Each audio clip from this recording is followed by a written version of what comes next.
സുഹൃത്തുക്കളെ, all of U, ഈ 17th edition of science നാളെ തീരുകയാണ്. വളരെ നല്ല രീതിയിൽ ഈ ഫെസ്റ്റിവൽ നടത്താൻ പറ്റിയതിൻ്റെ കൃതജ്ഞത അല്ലെങ്കിൽ സന്തോഷം നമ്മുടെ ഇതിൻ്റെ സംഘാടകർക്കൊക്കെ കാണാനുണ്ട്. ഞാനിവിടെ ആദ്യത്തെ ദിവസം ഉണ്ടായിരുന്നു, ഇന്നാണ് വീണ്ടും വരുന്നത്. അപ്പോൾ ഈ ഒരു ഫെസ്റ്റിവലിൻ്റെ എനിക്ക് തോന്നുന്ന ഏറ്റവും വലിയൊരു പ്രത്യേകത ഈ ഇവിടെ നിങ്ങൾക്ക് എല്ലാവർക്കും എത്രത്തോളം അറിയുന്നറിയില്ല, ചെലവൂർ വേണു എന്ന് പറഞ്ഞ മനുഷ്യൻ്റെ അഭാവം ഈ ഫെസ്റ്റിവലിൻ്റെ വലിയൊരു പ്രത്യേകതയാണെന്ന് എനിക്ക് തോന്നുന്നു. This A first festival without Chelavoor Venu. അപ്പോൾ ചെലവൂർ വേണുവിൻ്റെ അഭാവം ഈ ഫെസ്റ്റിവലിൻ്റെ മാത്രം പ്രത്യേകതയല്ല, ചെലവൂർ വേണുവിൻ്റെ അഭാവം ഞങ്ങളുടെയൊക്കെ ജീവിതത്തിൻ്റെ പ്രത്യേകതയായി മാറിയിരിക്കുക. കാരണം ചെലവൂർ വേണു ഇല്ലാത്തൊരു ജീവിതമൊന്നും ആലോചിച്ചിട്ട് സിനിമയിലേക്കൊന്നും വന്ന ഒരാളൊന്നുമല്ല ഞാൻ സിനിമയിൽ വരുന്നതിനും എത്രയോ മുമ്പ് തന്നെ വേണുവിനെ അറിയാം. വേണു അന്നേ ഫിലിം സൊസൈറ്റി പ്രവർത്തനങ്ങളുമായിട്ട് കോഴിക്കോട് പരിസരങ്ങളിലുണ്ട്. അന്നൊക്കെ I was a student in Farook college. അപ്പോഴും Venu was with Ashwini film society 65-ൽ. ഞാൻ 70-ൽ ഫറൂഖ് കോളേജിൽ നിന്ന് പാസ്സായിട്ട് വരുമ്പോഴും വേണു അവിടെയുണ്ട്. പിന്നീട് ഞാൻ ഏതൊക്കെയോ ചില ചെറിയ ജോലികളൊക്കെ ആയിട്ട് മദ്രാസിൽ എത്തിപ്പെട്ടപ്പോൾ ശ്രീ എം ഗോവിന്ദൻ എന്ന് പറഞ്ഞൊരു മഹാനായ മനുഷ്യൻ, I don't know how many of you will know him, but കേരളത്തിന് ഇപ്പോഴും ഓർമ്മയുള്ള ഒരു മഹാനായ വ്യക്തി. അദ്ദേഹത്തിൻ്റെ ഒരു പ്രഭാവലയത്തിൽപ്പെട്ട് കഴിയുകയായിരുന്നു ഞാനൊക്കെ. ആ കാലത്താണ് വേണുവിനെ കൂടുതൽ പരിചയപ്പെടുന്നത്. അപ്പം ഞാനന്ന് എം ഗോവിന്ദൻ്റെ സ്വന്തമായ ഒരു വീട്ടിൽ വാടകയില്ലാതെ താമസിക്കുകയായിരുന്നു. ഞാൻ നിസാർ അഹമ്മദ് എന്ന് പറഞ്ഞ കോഴിക്കോടുള്ള ഒരു മഹൽ വ്യക്തിയുണ്ട്, ഇപ്പോഴും ഉണ്ട്, വിജയൻ എന്ന് പറഞ്ഞൊരു നടൻ. അദ്ദേഹം പിന്നീട് തമിഴിലൊക്കെ വളരെ പ്രസിദ്ധനായ നടനായി മാറി, മരിച്ചുപോയി. ഞങ്ങൾ ഈ 3 പേരും ഗോവിന്ദൻ്റെ വീട്ടിലെ വാടകയില്ലാത്ത വാടകക്കാരായിരുന്നു. അവിടെ വെച്ചാണ് ഞാൻ വേണുവിനെ പരിചയപ്പെടുന്നത്, കൂടുതൽ അടുത്ത് പരിചയപ്പെടുന്നത്. അതിന് മുമ്പേ എനിക്ക് വേണുവിനെ അറിയാം, പക്ഷെ വേണുവിന് എന്നെ അറിയില്ലായിരുന്നു. ആ കാലത്താണ് വേണുവിനെ പരിചയപ്പെടുന്നത്. പിന്നീട് അങ്ങോട്ട് വേണുവില്ലാത്ത ഒരു ഏർപ്പാടിലും ഞാൻ പങ്കെടുത്തിട്ടില്ല. വേണു എൻ്റെ ചലച്ചിത്ര രീതികളിലൊക്കെ, കാരണം അവിടുന്ന് അങ്ങ് ഒരു 3-4 വർഷം കഴിഞ്ഞതിന് ശേഷമാണ് ഞാൻ ആദ്യമായിട്ട് പാർട്ടിസിപ്പേറ്റ് ചെയ്യുന്ന ഒരു സിനിമ, കബനി നദി ചുവന്നപ്പോൾ എന്ന് പറഞ്ഞൊരു സിനിമ. ഇതൊക്കെ പലർക്കും അറിയാമായിരിക്കും, പലർക്കും അറിയില്ലായിരിക്കും. കബനി നദി ചുവന്നപ്പോൾ എന്നൊരു സിനിമ ഉണ്ടായിരുന്നു. 1975-ൽ P.A. ബക്കർ എന്ന് പറഞ്ഞൊരു ഫിലിം മേക്കർ ഉണ്ടായിരുന്നു കേരളത്തിൽ. വളരെ പ്രഗത്ഭനായ ഒരു ഫിലിം മേക്കർ, വേണ്ട രീതിയിൽ ഇന്ന് ആരും ഓർമ്മിക്കാത്ത ഒരു ഫിലിം മേക്കർ. അദ്ദേഹത്തിൻ്റെ ആദ്യത്തെ സിനിമയായിരുന്നു കബനി നദി ചുവന്നപ്പോൾ. അതിൻ്റെ നിർമ്മാതാവായിരുന്നു പവിത്രൻ എന്ന് ഞങ്ങളൊക്കെ വിളിച്ചിരുന്ന, പവി എന്ന് വേറെ ആൾക്കാരൊക്കെ വിളിച്ചിരുന്ന ഒരു മനുഷ്യൻ. അവൻ വഴിക്കാണ്, അല്ലെങ്കിൽ ബക്കർജി വഴിക്കാണ് ഞാൻ ഈ സിനിമയിലേക്ക് എത്തുന്നത്. അപ്പോൾ ഞാൻ ബക്കർജിയുടെ സംവിധായകനും പ്രധാന നടനുമായിരുന്നു. അങ്ങനെ ഞങ്ങൾ കബനി നദി എന്ന് പറഞ്ഞ സിനിമ, കബനി നദി ചുവന്നപ്പോൾ എന്ന് പറഞ്ഞ സിനിമ ബാംഗ്ലൂർ ഷൂട്ട് ചെയ്ത് കഴിഞ്ഞ് അതിൻ്റെ ഫസ്റ്റ് പ്രിൻ്റ് ആയിക്കഴിഞ്ഞപ്പോൾ, ബാംഗ്ലൂരിൽ ഒരു ലാബിലാണ് അതിൻ്റെ ഫസ്റ്റ് പ്രിൻ്റ്. ആ ഫസ്റ്റ് പ്രിൻ്റ് ആയി കഴിഞ്ഞപ്പോൾ ഈ സിനിമയ്ക്ക് എന്ത് സംഭവിക്കുന്നൊന്നും ഒന്നും അറിയില്ല. കാരണം അത് എമർജൻസി കാലമായിരുന്നു. എമർജൻസി എന്ന് പറയുന്നത് 75-ൽ. ഇപ്പം കബനി നദി അറിയാത്തതുപോലെ തന്നെ പലർക്കും എമർജൻസി എന്താണെന്നും നേരിട്ട് അറിയില്ലായിരിക്കും. പക്ഷേ എമർജൻസിയെ പറ്റി വായിച്ച് കേട്ട് കാണും നിങ്ങളെല്ലാവരും. അപ്പോൾ എമർജൻസി എന്ന് പറയുന്നത്, അടിയന്തരാവസ്ഥ എന്ന് പറയുന്നത് ഒരു തരം എക്സ്ട്രീമിസ്റ്റ് ഫിലോസഫിയുള്ള കാര്യങ്ങളെ മൊത്തം തടയുന്ന ഒരു കാലമായിരുന്നു. അപ്പോൾ എക്സ്ട്രീമിസ്റ്റ് ഫിലോസഫി കൊണ്ട് നടന്നിരുന്ന വർഗീസ് എന്ന് നമുക്കൊക്കെ ഇപ്പോഴും പറയുമ്പോൾ എനിക്ക് സംശയം തോന്നുന്നു, അദ്ദേഹം ചിരിക്കുന്നുണ്ട്, അദ്ദേഹത്തിനറിയാം, മറ്റു പലർക്കും അറിയില്ല. വർഗീസ് എന്നൊരാളുണ്ടായിരുന്നു കേരളത്തിൽ, വയനാട്ടിൽ. വർഗീസിൻ്റെ ജീവിതവുമായിട്ട് ഏതോ തരത്തിൽ ബന്ധമുള്ളൊരു കഥാപാത്രമായിരുന്നു ഈ കബനി നദിയിലെ കഥാപാത്രം. അപ്പോൾ അങ്ങനെ ഒരു സിനിമ എടുത്തതിന് ശേഷം ഈ സിനിമ പുതിയ രീതിയിൽ അന്നത്തെ കാലത്തെ പുതിയ രീതിയിൽ P.A. ബക്കർ ചെയ്തൊരു സിനിമയാണ്. ആ സിനിമ എങ്ങനെ ആളുകൾ റിസീവ് ചെയ്യും എന്നൊന്നും നമുക്കറിയില്ല. അപ്പോൾ ബാംഗ്ലൂരിലെ ആ ഒരു സിനി ലാബ് എന്ന് പറഞ്ഞൊരു തിയേറ്ററിൽ ഇതിൻ്റെ ഫസ്റ്റ് പ്രിൻ്റ് വന്ന ദിവസം യാദൃച്ഛികമായി MT വാസുദേവൻ നായർ അവിടെ വന്നു. അപ്പോൾ MT വാസുദേവൻ നായരെ നേരത്തെ ബക്കർജിക്ക് അറിയാം. കാരണം ബക്കർജി ഓളവും തീരും എന്ന് പറഞ്ഞ പടത്തിൻ്റെ പ്രൊഡ്യൂസർ.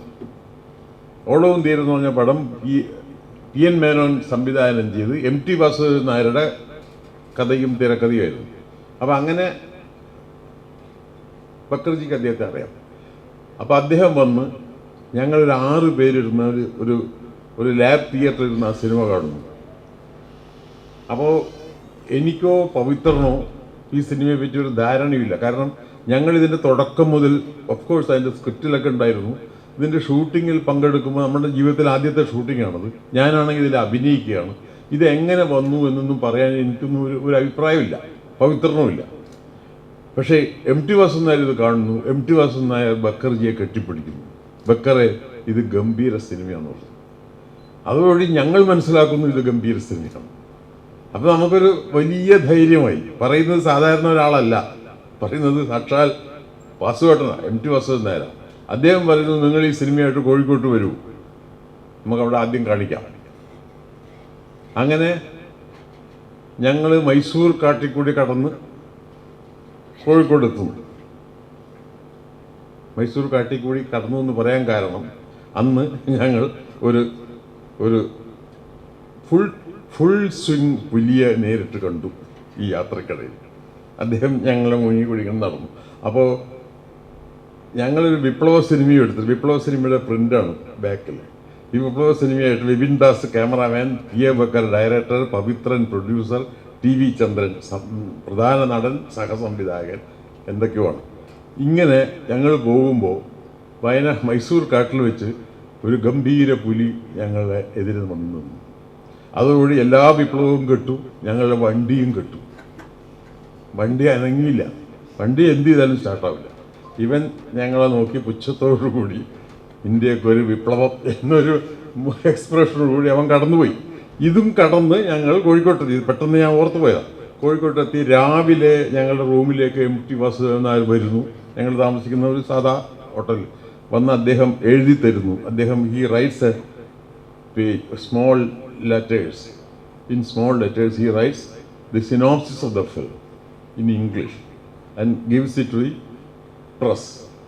അങ്ങനെ പിറ്റേ ദിവസം ഞങ്ങൾ ഈ സിനിമ പുഷ്പ തിയേറ്ററിൽ, അന്ന് KTC ഗംഗാധരൻ്റെ തിയേറ്ററിൽ, പുഷ്പ തിയേറ്ററിൽ ഈ സിനിമ രാവിലെ കാണിക്കുന്നു. ഒരു ചെറിയ ക്രൗഡാണ്. ആ ക്രൗഡിൽ ചെലവൂർ വേണു ഉണ്ടായിരുന്നു. അപ്പോൾ അത് നേരത്തെ എനിക്ക് വേണുവിനെ അറിയാം. വേണുവിന് അന്ന് ഈ വരുന്നവരാരും അറിയില്ല. വേണു ഇതും സിനിമ കഴിഞ്ഞ ഉടനെ എന്നെ വിളിച്ചു കൊണ്ടുപോയി ഒരു ചെറിയ ബാറിലിരുന്ന് ഒരു ബീർ ഓർഡർ ചെയ്യുന്നു. അപ്പോൾ ഉച്ച സമയമായി, രാവിലെ സിനിമ ഉച്ച സമയം. ഒരു ബീർ കഴിക്കുന്നു. അന്നൊക്കെ വേണു, പിന്നീട് ഞാൻ മനസ്സിലാക്കുന്നു, അന്ന് വേണുവിന് ഒരു ബീർ ധാരാളമായിരുന്നു. അതായിരുന്നു വേണുവിൻ്റെ അവസ്ഥ. അപ്പോൾ ആ ഒരു ബീർ കഴിച്ചിട്ട് വേണു എന്നെ നോക്കി, അദ്ദേഹത്തിൻ്റെ അടിത്തൊണ്ടയിൽ നിന്നുള്ളൊരു ശബ്ദം എടാ എന്ന് വിളിക്കുന്നു. ഈ എടാ എന്നുള്ള വിളി ഞാൻ പിന്നീട് മരണം വരെ കേട്ടിരുന്നു. പിൽക്കാലത്ത് ഞാൻ സിനിമ എടുക്കാൻ തുടങ്ങിയപ്പോഴും, ഞാൻ സൂസന്ന ചെയ്തപ്പോഴും, ഞാൻ കഥാവശേഷം ചെയ്തപ്പോഴും ഒക്കെ ഈ എടാ എന്നുള്ള വിളി ഉണ്ടായിരുന്നു. അപ്പോൾ ആ എടാ എന്നുള്ള വിളി ആദ്യം വന്നത് അന്ന് വേണു ബക്കർജിയുടെ ഫ്രണ്ടായി. പിന്നീട് അങ്ങോട്ട് ഇപ്പം ഇത് പറയുമ്പോൾ നമ്മൾ മനസ്സിലാക്കേണ്ട ഒരു കാര്യം, ഇതിനൊക്കെ മുൻപേ വേണു രാമു കരിയാട്ടൻ്റെ അസിസ്റ്റൻ്റ് ആവാനായി മദ്രാസിൽ പോയ ഒരാളാണ്. ഇപ്പോഴും നമ്മൾ ആലോചിക്കുമ്പോൾ I don't know how many of you remember Ramu Kariat, because എനിക്ക് വളരെ മോശമായ അനുഭവങ്ങൾ രാമു കരിയാട്ടിനെ പറ്റിയൊക്കെ ഉണ്ടായിട്ടുണ്ട് പിൽക്കാലത്ത്. രാമു കരിയാട്ടിനെ അറിയില്ല എന്ന് പറഞ്ഞ ഇൻ്റർനാഷണൽ ഫെസ്റ്റിവൽ ഡെലഗേറ്റ്സിനെ ഞാൻ കണ്ടിട്ടുണ്ട്. മലയാളികൾ രാമു കരിയാട്ട് ഡയറക്ടറാണോ എന്ന് ചോദിക്കുന്ന കുട്ടികൾ, അവർക്ക് കിംകി ഡുക്കിനെ അറിയാം, കരിയാട്ടിനെ അറിയില്ല. അങ്ങനെ ഒരു നല്ല തമാശ കേരളത്തിൽ നടന്നുകൊണ്ടിരിക്കുന്നുണ്ട്. എന്തായാലും ശരി, ഞാൻ എൻ്റെ ധാരണയിലും നമ്മുടെ പലരുടെയും ധാരണയിലും മലയാളത്തിലെ ആദ്യത്തെ സാർത്ഥകനായ film maker, most creative film maker Ramu കൈരേട്ടനാണ്. രാമു കൈരേട്ടൻ എന്നാണ് മലയാള സിനിമയുടെ ചരിത്രം തുടങ്ങേണ്ടത് ഏത് കാലം. രാമു കൈരേട്ടൻ്റെ അസിസ്റ്റൻ്റ് ആവാൻ പോയ ആളാണ് വേണു. അപ്പോൾ വേണുവിൻ്റെ ജീവിതം, സിനിമാ ജീവിതം, ഇറ്റ് സ്റ്റാർട്ട്സ് വിത്ത് രാജ്മോഹൻ കാര്യാണ്, the first ever Ramu Malayalam film maker. പിന്നീട് അങ്ങോട്ട് മലയാളത്തിലെ എല്ലാ മേജർ ഫിലിം മേക്കേഴ്സും വേണുവിൻ്റെ പരിചരണം കഴിഞ്ഞ് കടന്നുപോയ ആൾക്കാരാണ്. ജോൺ അബ്രഹാം, അരവിന്ദൻ, അടൂർ ഗോപാലകൃഷ്ണൻ, KG ജോർജ്, PA ബക്കർ, പവിത്രൻ, ചിന്തരവി, എൻ്റെ പേര് TV ചന്ദ്രൻ, ഞാനും. ഞങ്ങളെ എല്ലാം സഹായിക്കുകയായിരുന്നു വേണുവിൻ്റെ ജോലി. KP കുമാരൻ. അപ്പം ഇങ്ങനെ ഒരാൾ നമ്മുടെ ഇടയിൽ ഉണ്ടായിരുന്നു എന്ന് ഇന്ന് തിരിഞ്ഞു നോക്കുമ്പോൾ വിശ്വസിക്കാൻ പ്രയാസം. ഇയാളുടെ ഏക തൊഴിൽ നമ്മളെല്ലാം സഹായിക്കുകയാണ്. ഞാൻ എന്ന് വേണുവിനെ കണ്ടാലും വേണു പറയുന്നത്, പവിത്രൻ്റെ ആ സിനിമ എന്തോ പ്രശ്നമായി, അല്ലെങ്കിൽ അടൂർ ഗോപാലകൃഷ്ണൻ ചെറിയ ഇഷ്യൂസ് ഉണ്ട്, അല്ലെങ്കിൽ KP കുമാരൻ്റെ സിനിമയ്ക്ക് റിലീസ് ചെയ്തപ്പോൾ ആൾക്കാരെ കിട്ടിയില്ല, KG ജോർജിൻ്റെ സിനിമ 3-ാം ആഴ്ച ഓടി. ഇത് മാത്രമാണ് ഇദ്ദേഹം പറഞ്ഞിരുന്നത്. ഇത് മാത്രം പറഞ്ഞുകൊണ്ട് ഒരാൾ നമ്മുടെ ഇടയിൽ, ചിന്തരവിയുടെയൊക്കെ സിനിമയാണെങ്കിൽ ചിന്തരവിയും ചെലവൂർ വേണുവും തമ്മിലുള്ള, ചിന്തരവിയെ നിങ്ങൾക്ക് പലർക്കും അറിയുമായിരിക്കും. ഐ എം സോറി, ഞാൻ പലരും അറിയും എന്നുള്ള ലൈനിൽ പറയുകയാണ്. ചിന്തരവി എന്ന് പറഞ്ഞാൽ ഒരു മഹാനായ മനുഷ്യൻ ഉണ്ടായിരുന്നു നമ്മുടെ ഇടയിൽ, അദ്ദേഹം ഇപ്പം ഇല്ല. അപ്പം ചിന്തരവിയും ചെലവൂർ വേണുവും ഒന്നിച്ച് സ്കൂൾ വിദ്യാഭ്യാസം അല്ലെങ്കിൽ കൗമാരകാലമൊക്കെ കഴിഞ്ഞ ആൾക്കാരാണ്. അപ്പം അവർ തമ്മിൽ പരിചയപ്പെട്ട കാലത്തെ പറ്റി തന്നെ വലിയ തർക്കങ്ങളും തമാശ രൂപേണമുള്ള തർക്കങ്ങളുണ്ട്. എന്തെന്ന് വെച്ചാൽ ചെലവൂർ വേണു പറയുന്നത് ചിന്തരവിയെ പരിചയപ്പെട്ടത് വേണു 66-ലോ മറ്റോ ഒരു മാഗസിൻ തുടങ്ങിയപ്പോൾ ആ മാഗസിനിലേക്ക് കഥ കൊടുക്കാനായിട്ട് വന്ന ഒരു ട്രൗസർ ഇട്ട ചെക്കനാണ് ചിന്തരവി എന്നാണ് വേണു പറയുന്നത്. അപ്പോൾ ഈ ഹാഫ് ഡോറിൻ്റെ ഇടയിൽ കൂടി കാലുകൾ മാത്രമേ കണ്ടുള്ളൂ എന്ന് വേണു പറയുന്നു. ഇതാണ് വേണുവിൻ്റെ ഓർമ്മ. ചിന്തരവി പറയുന്നത് 9-ാം ക്ലാസ്സിൽ പരീക്ഷ എഴുതുമ്പോൾ ജനലിൻ്റെ അപ്പുറത്തൊരുത്തൻ കഥ വേണമെന്നായിട്ട് നിന്നു, അവനാണ് ചെലവൂർ വേണു. അവൻ്റെ കാല് മാത്രമേ ഞാൻ കണ്ടുള്ളൂ, രണ്ടുപേരും കാലുകൾ മാത്രമേ കണ്ടിട്ടുള്ളൂ. ഇതായിരുന്നു ഇവർ തമ്മിൽ കോമൺ. പക്ഷേ പിന്നീട് ആലോചിച്ച് നോക്കിയപ്പോൾ നമ്മൾ അറിയുന്നു, 9-ാം ക്ലാസ്സിൽ പഠിക്കുമ്പോൾ ചിന്തരവി കഥ എഴുതിയതിന് സാഹിത്യ അക്കാദമിയുടെ ബാലസാഹിത്യത്തിൻ്റെ അവാർഡ് കിട്ടിയിട്ടുണ്ട്. അപ്പോൾ അത് ആ ഭാഗം സത്യമാണ്. 9-ാം ക്ലാസ്സിൽ ചിന്തരവി പഠിക്കുമ്പോൾ ചെലവൂർ വേണു പുസ്തകം പ്രസിദ്ധീകരിച്ചിട്ടുണ്ട്, അതും സത്യമാണ്. അപ്പോൾ ഇവർ തമ്മിലുള്ള മീറ്റിങ്ങിൽ എവിടെയോ സത്യം കിടപ്പുണ്ട്, പക്ഷേ ഇത്തിരി ഓവർ ഡൺ സത്യമാണ് രണ്ടുപേരും പറഞ്ഞത്. അങ്ങനെ തുടങ്ങിയ ആ റിലേഷൻഷിപ്പ് രവിയുടെ പ്രസക്തമായ 2 ചലച്ചിത്രങ്ങൾ, ഒന്ന് ഒരേ തൂവൽ പക്ഷികൾ, മറ്റൊന്ന് ഇനിയും മരിച്ചിട്ടില്ലാത്ത നമ്മൾ. ഈ 2 സിനിമയുടെയും ആദ്യാവസാനക്കാരൻ ചെലവൂർ വേണുവായിരുന്നു. ചെലവൂർ വേണു ഇല്ലെങ്കിൽ നടക്കൂല ആ സിനിമ. അതുകൊണ്ട് രവിയും വേണുവും തമ്മിലുള്ള ബന്ധം അത്ര ഗാഠമായിരുന്നു. അഗ്രഹാരത്ത് കഴുത എന്ന് പറഞ്ഞാൽ ജോൺ അബ്രഹാമിൻ്റെ സിനിമ നടക്കുമ്പോൾ, ജോൺ അബ്രഹാമിൻ്റെ സിനിമയുടെ 2-ാം ഷെഡ്യൂളിലാണ് ഞാൻ ജോൺ അബ്രഹാമിൻ്റെ കൂടെ കൂടുന്നത്. അന്ന് മുതൽ ഞാൻ ജോൺ അബ്രഹാമിൻ്റെ അവസാനം വരെ അത് എൻ്റെ അസിസ്റ്റൻ്റായിരുന്നു. അസിസ്റ്റൻ്റോ എന്തോ ആയിരുന്നു, പേരൊന്നുമില്ല. ജോണിൻ്റെ കൂടെ നടക്കായിരുന്നു എൻ്റെ ജോലി. അപ്പോൾ ആ സമയത്ത് ഈ 2nd ഷെഡ്യൂൾ തുടങ്ങുമ്പോൾ പൈസ ഇല്ലാത്ത വലിയ കഷ്ടപ്പാട്. ജോണിൻ്റെ സിസ്റ്ററായിരുന്നു, മൂത്ത ചേച്ചിയായിരുന്നു അതിന് പൈസയൊക്കെ കൊടുത്തിരുന്നു. ആ സമയത്ത് 5000 രൂപയായിട്ട് ചെലവൂർ വേണു പ്രത്യക്ഷപ്പെടുകയാണ്. അന്നത്തെ 5000 രൂപ ചില്ലറ തുകയല്ല. 77-ൽ 5000 rupees മേക്സ് ഒരു ഷെഡ്യൂൾ തീർക്കാൻ പറ്റും, അതിനുള്ള പൈസയാണ്. ഇത് പട്ടത്തുള്ള കരുണാകരൻ്റെ കയ്യിൽ നിന്ന് 5000 രൂപയും സംഘടിപ്പിച്ച് വേണു വരുന്നു. വേണു വരുമ്പോഴാണ് ഈ സിനിമ ഡെഫിനറ്റായിട്ടും എന്താ പറയുക നടക്കും എന്ന് ഉറപ്പാകും. പക്ഷെ വേണുവിന് അവിടെ നിൽക്കാൻ വയ്യ.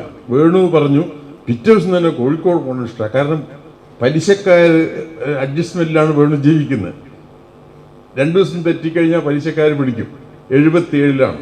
2000-ൽ ഞാൻ സൂസന്നാഥൻ സിനിമ ചെയ്യുമ്പോൾ എനിക്ക് കാശ് മുഴുവൻ അറേഞ്ച് ചെയ്യാൻ ഏഷ്യാനെറ്റിനെ കൊണ്ട് എങ്ങനെയൊക്കെയോ മാനേജ് ചെയ്ത് എനിക്ക് ഏഷ്യാനെറ്റിൻ്റെ സ്പോൺസർഷിപ്പ് സംഘടിപ്പിച്ച വേണു പറയുന്നു വേഗം പോകണം ഇഷ്ടമാണ്, പലിശക്കാർ പിടിക്കുന്നു. അപ്പോൾ ഇയാൾക്ക് ഇന്നും അത് 77-ഉം 2000-ഉമാണ്. ഇയാളുടെ ജീവിത സാഹചര്യങ്ങളിലൊന്നും ഒരു മാറ്റവും ഇല്ല. പക്ഷെ ഇയാൾ എന്നും സിനിമകളുടെ കൂടെയായിരുന്നു. എന്നിട്ട് ആ സിനിമകളെല്ലാം കൂടെ കഴിഞ്ഞ് നമ്മൾ ഏതാണ്ട് 2008-2010 ആകുമ്പോഴേക്കും ഇയാൾ കൂടെ നടന്ന പല ഫിലിം മേക്കേഴ്സും ലോകം വിട്ടു, അല്ലെങ്കിൽ രാജ്യം വിട്ടു. ചിന്തരവി പോയി, പവിത്രം പോയി, രാമുകരിയായിട്ട് നേരത്തെ പോയി, പി എ ബക്കർ പോയി, ജോൺ അബ്രഹാം ഇല്ല, അരവിന്ദൻ ഇല്ല, മറ്റു പലരും അത്ര ആക്റ്റീവ് അല്ലാത്തൊരു കാലം വന്നപ്പോൾ ഗോപിനാഥൻ എന്ന് പറഞ്ഞൊരു ചെറുപ്പക്കാരൻ, അദ്ദേഹം സിനിമ എടുക്കുമ്പോൾ അതിൻ്റെ കൂടെയും ചെറുപ്പമുണ്ട്. ഗോപിനാഥൻ്റെ സിനിമ വരുമ്പോൾ നമ്മളിൽ പലരും സിനിമ വിട്ടു. പക്ഷെ പുതിയൊരു ഫിലിം മേക്കർ വരുമ്പോൾ ആ ഫിലിം മേക്കറുടെ സിനിമയും സാർത്ഥകമാക്കാൻ, അതിനെ സഹായിക്കാൻ ചെലവ് വേണം ഇഷ്ടമാണ്. അപ്പം ചെലവ് കൊണ്ട് ഇന്നുണ്ടായിരുന്നെങ്കിൽ നിങ്ങളിൽ പലരും സിനിമ എടുക്കുമ്പോഴും ചെലവ് കൊണ്ടുണ്ടായാൽ. കാരണം ചെലവ് വേണം പുതിയ ആളുകളെ എങ്ങനെയൊക്കെ സഹായിക്കാൻ പറ്റുമോ. അയാൾക്ക് സ്വന്തമായി യാതൊരു ആവശ്യങ്ങളും ഉണ്ടായിരുന്നില്ല. എന്നെ കാണുമ്പോഴൊക്കെ അയാൾ എന്നും പറഞ്ഞിരുന്നത് മറ്റുള്ളവരുടെ പ്രശ്നങ്ങൾ മാത്രമാണ്, മറ്റുള്ളവരുടെ പ്രശ്നം മാത്രം അന്വേഷിച്ച്. അതായത് മറ്റുള്ളവരെന്ന് ഞാൻ പറയുന്നത് മറ്റുള്ള ഫിലിം മേക്കേഴ്സിൻ്റെ പ്രശ്നം. അതേ സമയത്ത് ഈ ചെയ്തെടുത്ത സിനിമകൾ എങ്ങനെ കാണിക്കാം എന്ന ഈ ഫിലിം സൊസൈറ്റികളുടെ എല്ലാ പ്രയത്നങ്ങളിലും നിരന്തരമായി ഇപ്പം മധു ജനാർദ്ദൻ അറിയാം, അല്ലെങ്കിൽ നിങ്ങൾക്ക് എല്ലാവർക്കും അറിയാം എങ്ങനെയാണ് ചെലവ് വേണു നിങ്ങളെ ഓരോരുത്തരെയും സഹായിച്ചിട്ടുണ്ടാവുക. അപ്പം അങ്ങനെ ഒരു അസാധ്യമായൊരു ജന്മം, അങ്ങനെ ഒരാൾ എങ്ങനെയാണ് എന്ന് പറയാൻ ഇപ്പം എന്നോട് എൻ്റെ എല്ലാ പ്രയാസങ്ങളിലും എൻ്റെ സിനിമാ ജീവിതമൊക്കെ ഒട്ടും സുമുഖമായിരുന്നില്ല. അപ്പോൾ വലിയ ബുദ്ധിമുട്ടുകൾ നേരിടുമ്പോൾ ഞാൻ ഭൂമി മലയാളം എന്നൊരു സിനിമ എടുത്തു. എൻ്റെ ഇരിക്കുന്ന എൻ്റെ ഭാര്യ രേവതിയാണ് അതിൻ്റെ പ്രൊഡ്യൂസർ. അത് വലിയ നഷ്ടത്തിലായി, ഗതിയില്ലാത്ത അവസ്ഥയിലെത്തി. അപ്പോൾ സാധാരണഗതിയിൽ നമ്മൾ പറയും ഒരു സിനിമ പൊളിഞ്ഞു കഴിഞ്ഞാൽ പ്രൊഡ്യൂസറെ കാണാതെ മുങ്ങാം, പ്രൊഡ്യൂസർ വീട്ടിൽ തന്നെ ആയാൽ എവിടേക്ക് മുങ്ങും, ഭാര്യ തന്നെ പ്രൊഡ്യൂസർ. അപ്പോൾ എവിടെയും മുങ്ങാൻ പറ്റാതെ എന്ന് വെച്ചാൽ അവളെ എന്നെ ഉപദ്രവിച്ചിട്ടല്ല പറഞ്ഞത്. ആ സമയത്തും ഞാൻ വേണുവിനെ വിളിക്കും. അപ്പോൾ വേണു പറയും നീ ഒന്നിങ്ങോട്ട് വാഷ്ട, നമുക്കിവിടെ 2 ദിവസം താമസിക്കാമെന്ന് പറയും. അപ്പോൾ എല്ലാ വാതിലുകളും അടയുമ്പോൾ നമുക്ക് ചെലവൂർ വേണുവിനെ കാണാൻ പറ്റുമായിരുന്നു. ഇപ്പോൾ എൻ്റെ മുമ്പിൽ ചെലവൂർ വേണുവില്ല. അപ്പം ഞാൻ ചെലവൂർ വേണുവിനോട് എന്താ പറയുക? സാധാരണഗതിയിൽ വേണു ഇപ്പോഴും രാത്രികളിലൊക്കെ നമ്മളോട് ചെറിയ തോതിൽ ഇപ്പം ഈ കഴിഞ്ഞ ആഴ്ച വേണുവിനെ ഞാൻ കണ്ടു. വേണു വളരെ തണുത്ത ശബ്ദത്തിൽ എന്നോട് എന്തിഷ്ട എന്നൊക്കെ ചോദിക്കുന്നുണ്ട്. അപ്പോൾ വേണു എന്നോട് ചോദിക്കുന്നു വാട്ട് ആർ യു നൗ. അപ്പം ഞാൻ പറയുന്നത് വേണുവിന് അറിയുന്നൊരു ഭാഷയുണ്ട്. വേണുവിന് അറിയുന്ന ഭാഷ സിനിമയുടെ ഭാഷയാണ്. സിനിമയുടെ ഭാഷയിൽ ഫെല്ലിനിയും ഗൊഡാർഡും എല്ലാം വേണുവിന് പരിചിതമാണ്. വേണുവിന് പരിചയമുള്ളവരേ ഉള്ളൂ. അപ്പോൾ ഫെല്ലിനി പറഞ്ഞൊരു വാചകമുണ്ട്. ഫെല്ലിനിയുടെ ഒരു കഥാപാത്രം, പ്രസിദ്ധമായ ഒരു കഥാപാത്രം ഭ്രാന്തനായതുകൊണ്ട് അയാളെ ഡോക്ടർ വന്ന് കണ്ടപ്പോൾ ആ ഡോക്ടർ പറയുന്നുണ്ട് ഇയാളെ പരിശോധിച്ചിട്ട് sometimes he's normal, sometimes he's like most of us. ഇതാണ് ഫെല്ലിനിയുടെ കഥാപാത്രം പറയുന്നത്. ഞാൻ വേണുവിനോടും അത് പറയുന്നു, വേണു ഞാൻ നോർമലാണ്, ബാക്കി സമയത്തൊക്കെ നമ്മളെയൊക്കെ പോലെയാണ്. Thank you.